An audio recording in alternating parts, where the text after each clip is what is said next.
This is Paul Burnett interviewing Dr. George Luxbacher for the Oral History Center's Global Mining and Materials Research Project of the Business Series. And it's February 17th, 2015, and we're here at the Convention Center in downtown Denver, Colorado. But let's go back to the narrative of your career. Yes. Okay. So we sold Island Creek. We kept a small group, and we tried to market the liabilities, because every one of these liabilities still had coal reserves associated with them. Mm-hmm. And so it may have been an idle mine or an idle prep plant, but there were coal reserves associated with it. And so the very first property we sold was actually a transaction I handled, was our Crescent operation in West Kentucky, and we sold that to one of Bob Murray's companies. And so that was actually the very first one. And after that, we were able to sell, I think we had 12 properties that were excluded from the Consol transaction, and we were able to sell all of them. We found buyers for the properties based on the fact that there were still operable reserves, and they could develop a plan to operate the facility. Mm-hmm. So we essentially worked ourselves out of that business. And as we worked ourselves out of that business, Occidental was able to reverse a reserve that they had set aside for the coal company. And ultimately, then that morphed into taking responsibility for RCRA, historic RCRA and CERCLA liabilities within Occidental. So that's mm-hmm. how I morphed from the coal business suddenly to the chemicals and oil and gas business, mm-hmm. with still a mining component, because we still had legacy mining issues associated with copper mining under cities. We still had some oil shale operations in the West. We had AMD from our mining days. We had the Bird mine that had no reserve associated with it, but has acid production. Mm-hmm. And so we had to deal with that. And RCRA is? Resource Conservation and Recovery Act. Okay. So RCRA is your cradle to grave. Mm-hmm. So you're responsible for something cradle to grave, yeah. basically. But RCRA also imposes its own requirements. If you spill something, you have to clean it up. So there were historic liabilities related to that. So as we picked up the CERCLA stuff, we also picked up the historic RCRA liabilities for Occidental. So I morphed from mining engineering basically into environmental engineering, and I retained a mining component. Right. And so it was really a career change, but the beauty of a mining engineering degree is I had a background in geology. Right. I had a background in hydrology. Right. I had a background in civil engineering. I had all these components that if you go and get a degree in environmental engineering, you probably don't have a strong background in any of this, but I had backgrounds in every piece of this. Right. And so the mining engineering degree was a fantastic degree to morph over into this other thing. Mm-hmm. And so that's what took me there. Right, right. And it's also exciting because you got to learn about new techniques for remediation, which are... It was interesting because I'm fascinated with different aspects, just continuous learning. Sure. So here suddenly I morphed into something I hadn't really been affiliated with or associated with, and I started to learn. And I learned about different treatment technologies. I learned, it really expanded horizons. So here's a guy with a PhD in mining, interested in learning, mm-hmm. and now I have a whole new area that I'm dealing with, and it was an opportunity. It was a real growth opportunity, mm-hmm. and it was very enjoyable. Yeah. So I did that up until November of this past year, where I took advantage of a package to semi-retire as I decide on my next phase of my life. Mm-hmm. But so 1993 we sold the coal company. We probably by about 2000, we probably had dealt with most of the coal property, maybe even sooner than that, maybe about 1998. So from that period of time on, I was dealing with a lot of other environmental issues. So it's just fascinating stuff and an opportunity to do something different. Well, this is, just from what you've supplied me here. You were the Director of Operations from 96 to 2002, which was environmental remediation for the OxyChem, the Occidental sites, right, including Love Canal. Yep. And the negotiations with the states and the federal government. Yes, yes. Because the states have their own The states have their own program. protection. In some cases, the states have primacy, so you're dealing with the states rather than the federal. Okay. And in other states, they share responsibility, so you're Right. dealing with both. But so I started to deal with regulators and things like that. At that same time, I also took over responsibility. I went on the board as we were selling Island Creek. I think about 1992, I went on the board of International Marine Terminals, which was a transloading facility that we owned down in Belle Chase, south of New Orleans. MP 50, milepost 57.6, I think it is. But we had a facility, which is interesting because Island Creek actually had owned that facility as part of West Kentucky Coal Company, and they had acquired West Kentucky Coal Company, sold the facility, and then actually bought a third of an interest back in it later. And the whole idea was you were having problems shipping coal out of the East Coast because you had Lambert's Point, you had Baltimore, you had these ports, and you had at one point in time you just had difficulty shipping because of waterways and no, this was simply port congestion. So they were looking for other venues to sell coal, to move coal. So they bought a third interest in IMT after it had been rebuilt, after they had sold it. And so we owned a third interest in a facility with the idea that we would ship coal down the Ohio and then load Cape Size. The facility was designed because they dredged the Mississippi River to a depth such that you can bring up both Cape Size and Panamax vessels. So we could essentially load a Cape Size vessel with coal and send it out. And Cape Size means it can go around the Cape Horn? Cape of Horn. It can't fit through the Panama Canal. So you have Panamax, which will fit through the Panama Canal, and Cape Size, so you can load much larger vessels. Right. So we owned this and really hadn't done a whole lot with it. It had not been a moneymaker. But I went on the board of that back in 1992. So I continued on the board of that. So I'm learning about Love Canal. I'm learning about all this environmental stuff. I'm also learning a tremendous amount about the actual operation of the terminaling facility. I'm taking an active role more than a passive role in the terminal, simply because none of our partners seem to be taking an active role. So I learned a lot about transloading, about shipment. And there's also an environmental side of transshipment as well, because I know that right now there's a big controversy surrounding the proposed transshipment of using the Columbia River to move coal. Yes, there's a lot of that is the environmentalists that are more interested in no burning of coal anywhere in the world. So if they can stop a terminaling facility from being constructed, they can stop the burning of coal. These same guys that don't want the Keystone Pipeline because they have this misconception that if they stop Keystone, then people aren't going to mine the oil sands up in Canada. Right. And so it's the same type thing. Of course, I have some bias on this, I will admit. It's all right. But it's the same type thing. Right. But there were a lot of environmental issues associated with the terminaling, but there were regular, just normal day-to-day operational type environmental issues dealing with it. Right. So, but it was it was an opportunity to learn something else, and I actually wound up there. Then I spent a year as the on-site terminaling manager, as the president of the terminal, and I actually ran the terminal for a year. So I had an opportunity to spend time there and really get engaged in that. But at the end of the year, my boss says, "Okay, you have a choice. You're either going to decide you're going down to New Orleans to run this terminal, or you're staying here in Lexington." And my wife says, "I don't want to move to New Orleans." So that's how I wound up backing away from that. And I ultimately sold our ownership interest in the terminal to Kinder Morgan and Penn Coal Company's ownership interest. That was one of our other partners. And I sold both interests 2 days before Penn declared bankruptcy, I believe it was. So I managed to pull that off. It's an interesting. So that's why I say I've done a lot of. When you talk about legal aspects, there's times I think I've done as much legal work as an attorney. Yeah, it sounds like it. Okay. Now the phosphorus recovery thing's another interesting aspect that I got into, which is it just amazes me how the whole mining, mineral processing end comes together when you start talking about some of these things.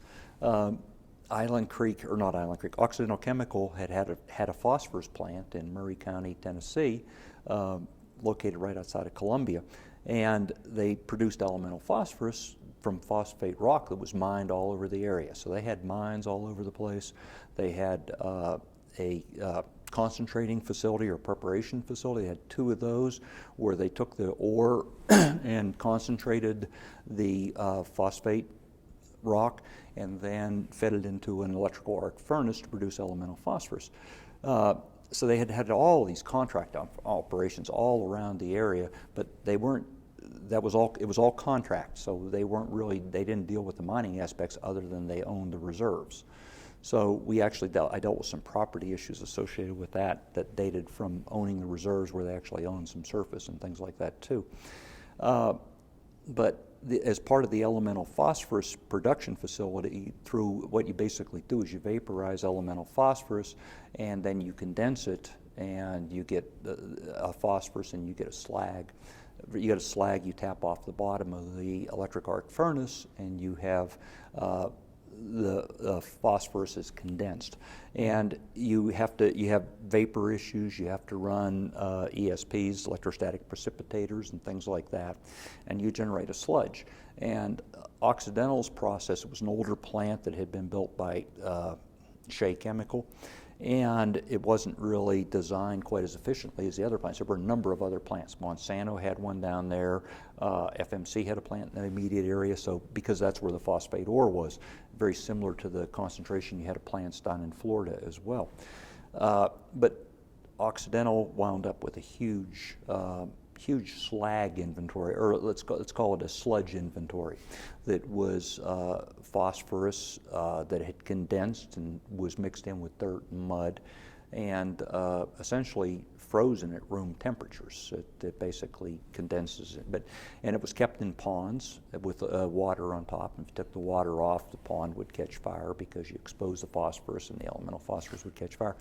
And it was an issue that had to be dealt with, and because it was a legacy environmental issue, ultimately came to Glen Springs.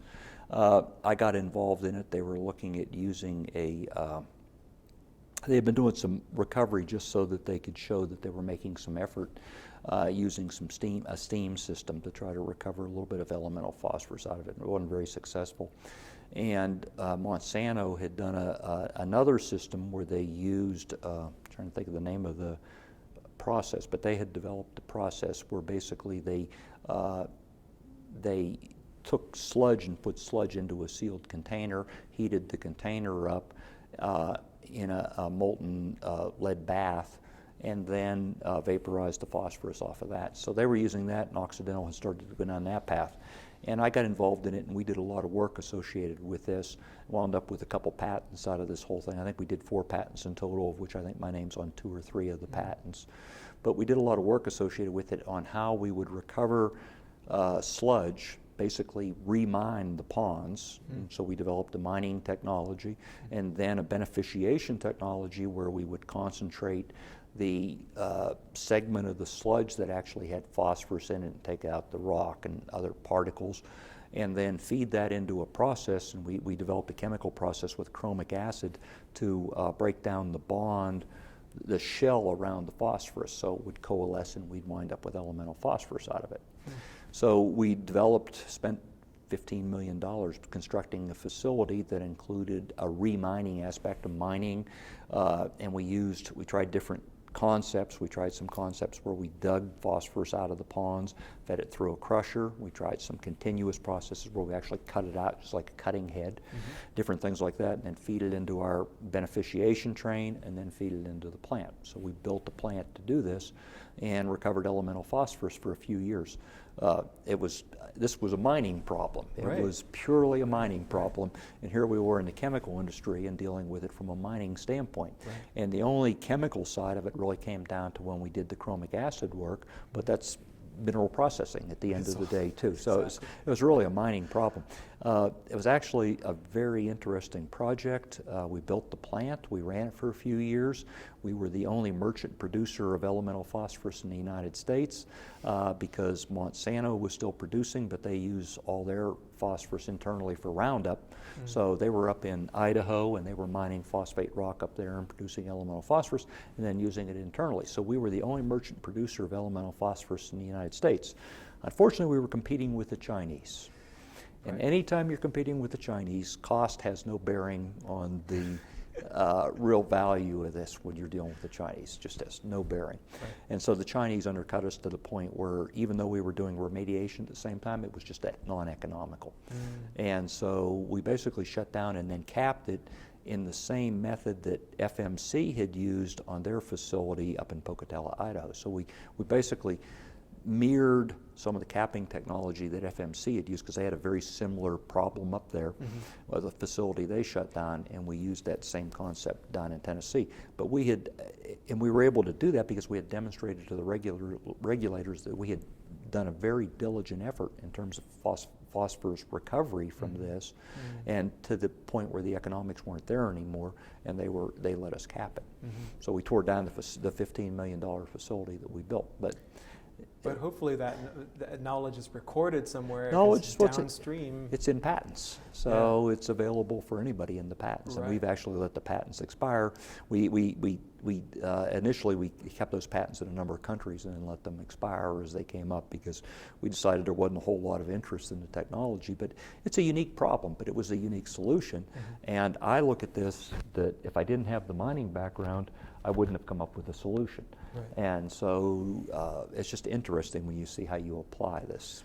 Well, again, it's this interdisciplinarity. I don't Yes. think they didn't seek you out No. because you happened to be there and you happened to have that background. Yes. And you said, well, we could do it this way. Yep, and we tried something different. Yeah. And that really, and so we actually brought another mining guy back into the company that had worked for us for Island Creek to work on that project too, another mining engineer. So we had a couple mining engineers working on that project, and it's just, it was a neat project. I really enjoyed that. That is interesting. But it's like I say, the mining engineering degree is has such a broad background. You get into something like this, and you've done enough hands-on, and you understand electrical, you understand the civil. It was just fascinating. And I think what you said is very true about environmental engineering because you have to understand. I think the only piece missing would be something like ecology. You know, but in terms of understanding the chemicals, like how to render something insoluble and all of that kind of stuff, metallurgy and mining engineering. You've taken all those courses, Right. and you've done that kind of stuff. So it's interesting. Yeah. When you talked about capping, is that a literal kind of mechanical and civil engineering capping, or is Yes. it also chemical? No, it's a cap. You put a cap on to basically preclude migration of groundwater into the area. Right. So it's a cap, actually a RCRA quality cap, which involves geotextiles, involves soil and everything else. So Okay. it's an engineered cap is, I guess, the best way to describe it. And have those standards and technologies evolved? They've evolved over time, but and I think some of it has to do with the materials too. You have much better geosynthetics and capping materials today than you had 20 years ago. But Love Canal has a cap on it, and I mean Love Canal basically is an inert, is a bunch of toxic material under an inert cap that, as long as it's left alone, there basically is minimal risk associated with it. Right. And that's actually a good way to deal with these type of things.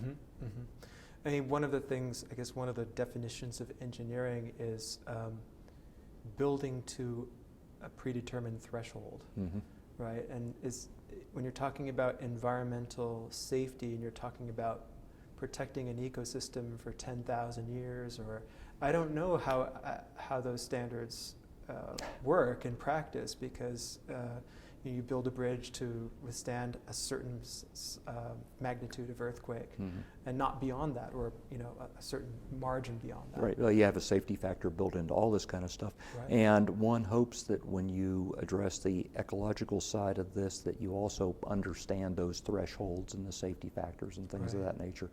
Right. I'm an engineer. I like to solve problems, and so it's interesting. One of my my one daughter-in-law has a PhD in mining engineering. The other one has a PhD in evolutionary and ecological biology, and I have some interesting discussions with the ecological and evolutionary biology daughter-in-law. Some interesting disagreements. Yes, interesting disagreements. But that is a real challenge in in devising environmental solutions to engineering problems. The original Love Canal problem arose from a breach. Yes. And we're thinking about 10,000 years from now and guaranteeing the safety 10,000 years from now. And it took about 20 years for people to forget that there was something there. Yeah. And well, people knew there was something there, but I don't think they had the perception. I look back at that, and I think there's been a quantum leap from the 1980s to today. And we're dealing with these issues. I mean, a big issue, and I live in Dallas, so I see this with regard to a battery plant that was located nearby, about 20 miles from where I was at. But you have the same issue with smelters. There's a lot of smelter sites now that people are dealing with. There was not the perception at the time those things were operated. But our knowledge on how to deal with those issues today, and what's happened is you've moved to a risk matrix today. Right. Whereas before it was a cleanup to a standard. You had to clean up everything to drinking water standard. Mm-hmm. And I think the recognition is there within EPA that that's just unrealistic. That and from a regulatory standpoint, or from a perception standpoint, EPA has slowly morphed toward risk analysis, a more risk-based approach, because you simply can't close these sites. If you want everything to drinking water standards, you can't close them. Even if you, on a lot of these sites, given the solubility of the chemicals and everything, even if you remove 90% of the chemical mass, the 10% or 5% or 3% that remains is going to continue to contaminate. So you have to start looking at this at a risk threshold. You look at it from a petroleum standpoint. When we take a petroleum reserve, we're lucky we get 40%, 30%, and then you go to secondary recovery, then you go to tertiary recovery. And so it's just unrealistic to take the contaminant mass out of the ground on these sites. And so you have to look at it from a risk-based perspective, and you have to look at engineering solutions. And those engineering solutions may not drive you to drinking water standards, but you can protect the environment and the public. You can reach those levels. You just have to look at it from a realistic standpoint. Right. And you have to give credit to where credit's due to the mining companies. They've stepped in. BP has dealt with everything up around Butte. They've done a lot of restoration, stream restoration, and things like that. The mining companies have stepped forward to clean up these issues of the past. ASARCO has settled with the government on a lot of these sites, so things are being addressed. It just takes time. But people have this perception that's what mining is like today, without the realization that these are issues that were created when nobody understood the issues associated with mining. Right. So BP took over Anaconda's Berkeley pit, or is that a different? The BP took over. Now, BP is ultimately responsible, as I understand it, and I could be wrong on this. I'm just going off of memory and my other interactions with BP, but they're responsible for the pit. They're responsible for some of the stream issues, because you had from some of the smelters, tailings were just washed away, and for years, because it was an accepted practice. And so now you have to go back and you have to pull tailings back and things like that. That's why I say I've often thought that if I go back into academia, one of the issues I'd like to look at is focus on the circle of mining sites and the costs associated with them, the legacies, how they were handled. Because there's a lot of them. I mean, still a lot of these smelter sites and things like that. I think it would be interesting to look into that. And there's a lot of new technology available that's not just a question of containment. When you go to a risk-based approach, there's a lot of new technology that you can look at, yes.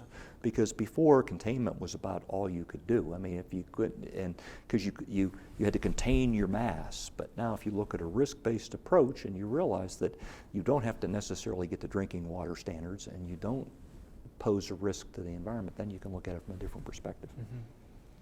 And I've spoken with a number of other folks who've looked at bioremediation, so putting in, and were some of these sites, did that also involve bio? I've dealt with bio, yes. I've dealt with bioremediation and things of that nature, yes. I've dealt with molasses injection in what's called an in situ reactive zone, and you get the bugs, you feed the bugs molasses and things like that.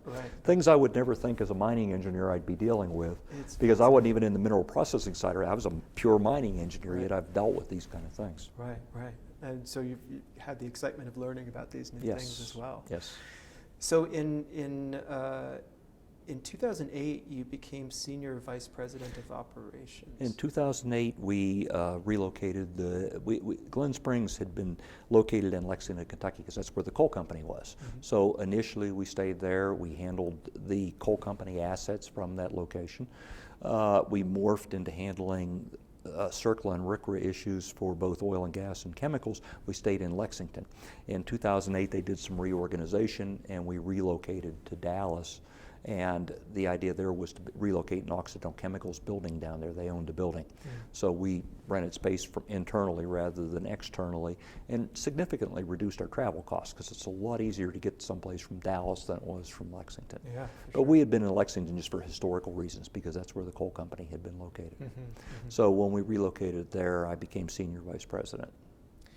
And a lot of the similar things, managing discontinued operations and properties? It continued on, and I continued doing basically the same things I was doing, except then I started taking over discontinued operations. Right. So I started handling demolition. Actually, I had started that when we were in Lexington, but I started handling demolition of idled chemical plants, demolition of idled oil and gas facilities and things of that nature, and then dealt with discontinued operations, and so part of discontinued operations, I dealt with some legacy contract issues where there had been commitments made, for example, to continue to provide services, because you think your chemical plant's never going to shut down, so you do a deal with the guy next door. You're going to provide him steam, you're going to provide him this and that, then you shut down and now you have to deal with all this. Right. So I've dealt with those kind of issues. That's a continuation of the lawyer side of me, so exactly. I've dealt with all those kind of issues too. So, but then it's all part of discontinued operations. So I handled the discontinued operations side and did a lot of work on those areas. And is it perhaps because you've relocated to Dallas that you're getting more into oil and gas? That was a lot of it, but I also started to do a lot more of the discontinued operations side on oil and gas, simply because there was a recognition on the oil and gas side that things had to be done. And some of the work I've done for oil and gas is also regulatory driven. When California passed a law, AB 1960, that basically said that if you had tanks, you had to inspect the tanks. They had to be, and if you took a tank out of service, you had to do certain things. Well, that led to demolition of a number of tanks, which turned into a huge project in the state of California for Occidental. So I did a lot of demolition work in California. So there's regulatory drivers on a lot of these things you do, and you typically don't tear something down because you may want to reactivate it. So things tend to stand until well past their prime, simply because you may reactivate. You don't know what the conditions are going to bring. So, and one of the perhaps because of your expertise in remediation of oil and gas facilities, I understand that you served on a special Occidental Petroleum Corporation task force. Yeah, let's not go into that one. Oh, I see. This is ongoing? Well, no, but it's still, I'd prefer not to talk about that. But okay. Yes, I did some work on an Occidental task force that was just looking at liabilities company-wide and on a macro extent based on the BP incident. So they did some work on that. But I really don't want to go down that path. I've just recently left Occidental's employment, so I don't want to go back and touch on too many of those things that are covered. Really, they're confidential things, so I don't want to go down that path. And so you retired from there. Semi-retired. Semi-retired. It's called semi-retirement. Yeah. Occidental spun off their California assets and into a separate company, California Resources Corporation, and did some downsizing. So I took advantage of the downsizing to take to semi-retire, let's put it that way. And now I'm trying to figure out what the next phase of my career is going to be. Am I going to do consulting? Am I going to go back and teach? I'm looking at some jobs with some other coal companies. Do I go back to a coal company? And I just have not quite made that decision yet. That's exciting. That's an exciting frontier to be at. Yes. And you mentioned being part of the associations and getting so much out of that, but you've also been giving a lot to those associations. Can you talk a little bit about your work with AIME and SME? Okay. It's interesting. really, I was a student member of SME, so in 1969, or 1970, I guess, 69 or 70, when I went to Penn State, I guess it was 70 or 71, I became a student member of SME, which local section, that all it really meant to me was I got a discount on books, and speakers came to the section and talked to us each month. And I really didn't know a whole lot about SME. I left, went to work in industry for Consol, came back to Penn State, and Raj Ramney got me involved in SME. He basically said, you need to give some papers and things like that. So I gave a paper here early in my career, right after I got back to Penn State, on mine ventilation, and I actually won the Best Presentation Award for that particular meeting.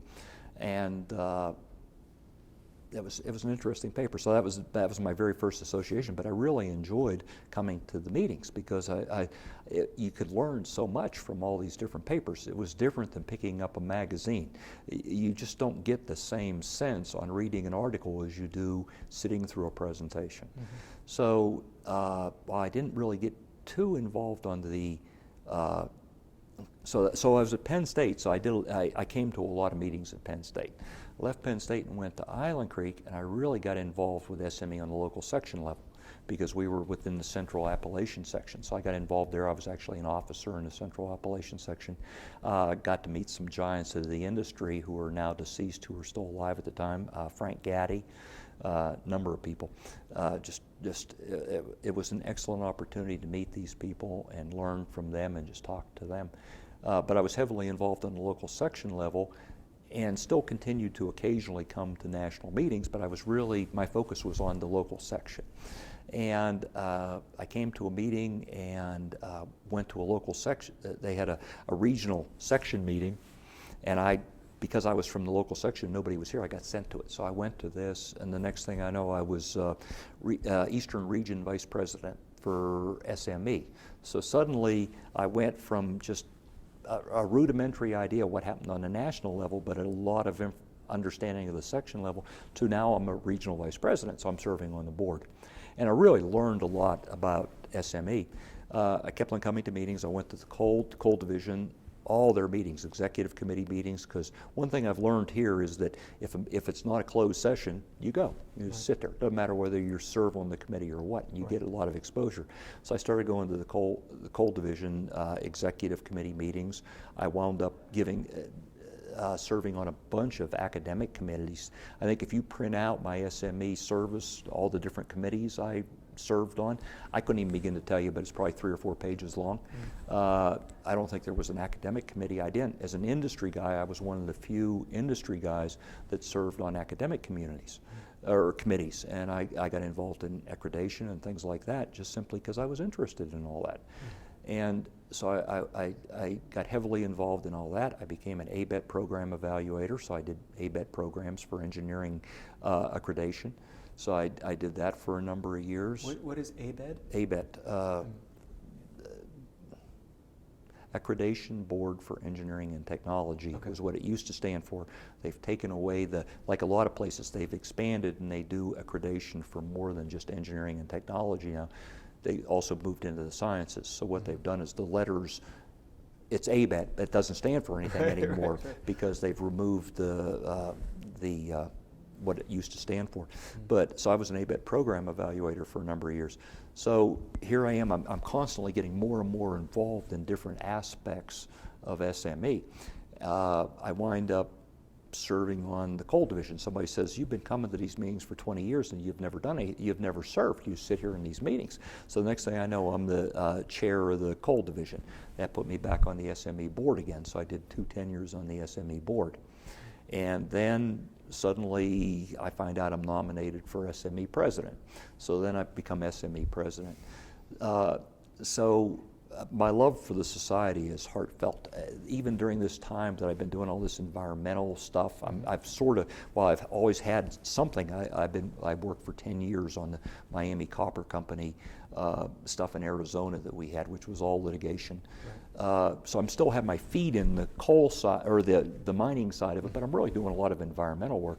I really felt like the society was my home. It was my tie back to mining, and so there's not enough that I can do for the society. I'd never turn them down if they called for anything, because there's not enough I can do for the society because I feel like the society's done for me. So my son's an active SME member and also an active local section member. I think he's coming as chair of the Central App section that I used to belong to. And what's your son's name? Mark. Mark. Yes, and so my daughter-in-law, Cray, she's here. She must be in the program for giving papers, 6 or 7 papers this time, so she's very active too. So it's really nice to have a son and a daughter-in-law that are also mining engineers. When I did my when I did my interview, as part of SME President, they do an interview for you in the magazine. And I was telling somebody this story last night. On my interview, they asked a question about my children. And I said, well, I have 3 children and 2 stepchildren, so 5 kids total. I said, but I have a son and a daughter-in-law that are mining engineers. The rest of them have mundane occupations. That did not go over well with the rest of my children when they read the interview. But I guess I look at it, if you're not a mining engineer, then I have a little bit of a biased view of this whole thing. Let's call it an enthusiasm. Yes. But so I've served as a SME president, and I served as president of One Mine, which is our technical journal type thing. Dave Carnegie had this idea to steal a concept from the Society of Petroleum Engineers. They had something called One Petro, and he had this idea to steal this, and we'll call it One Mine. And I was there as we initiated this thing, and I think I had a lot. I feel very good about my role in that and the guidance I gave on that. But whereas the petroleum engineers charge their own members for access to papers, we made a decision early on that this is a free member benefit. So all the archives of the society are available on One Mine, and any member has free access to it.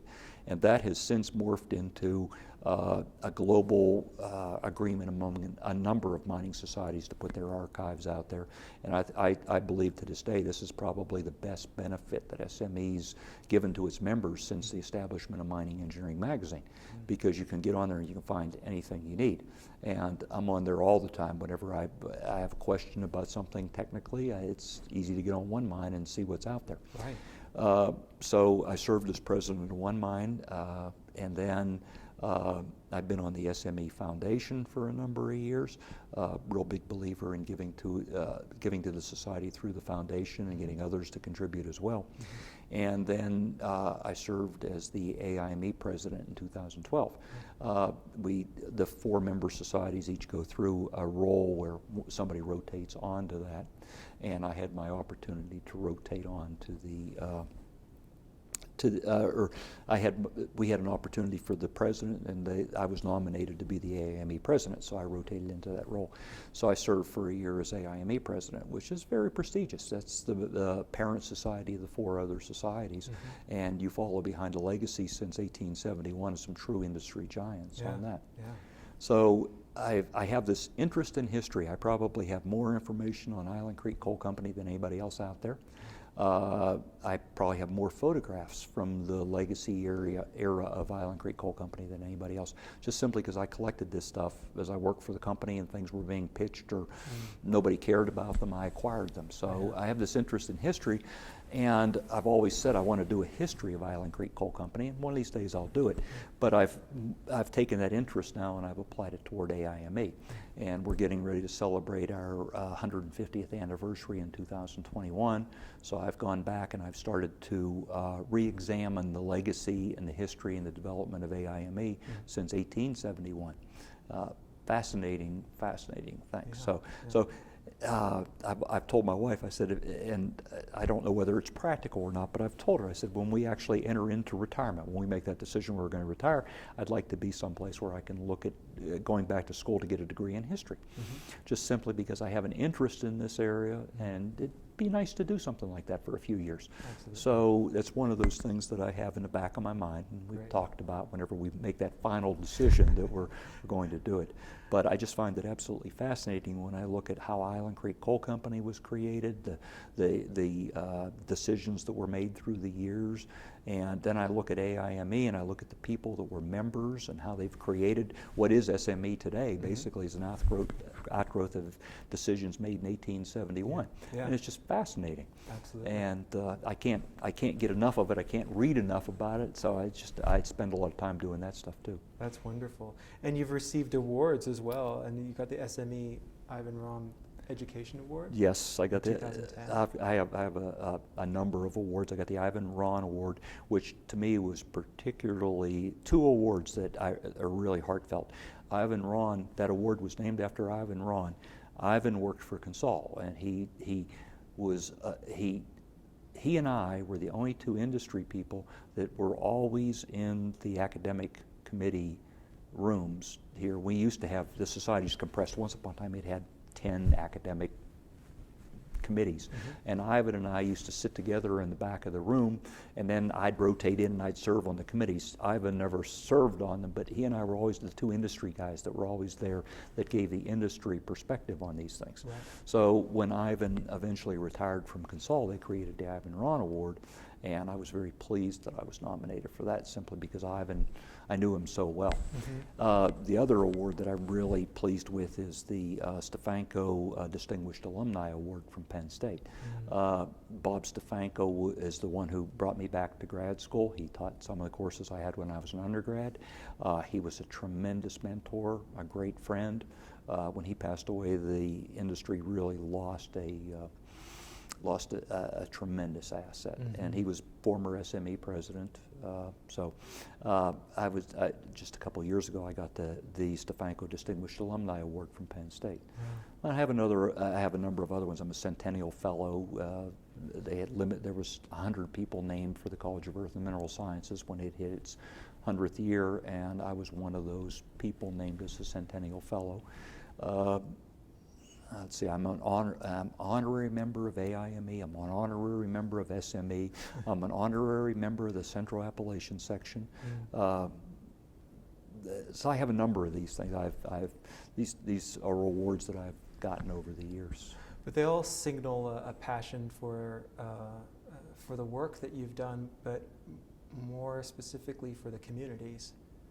You've been part of these different communities, yes. and you have this enthusiasm for learning, and you have this enthusiasm for the people, it seems. Yes, people, the profession, learning. I'm just a big believer in all these things, and it's.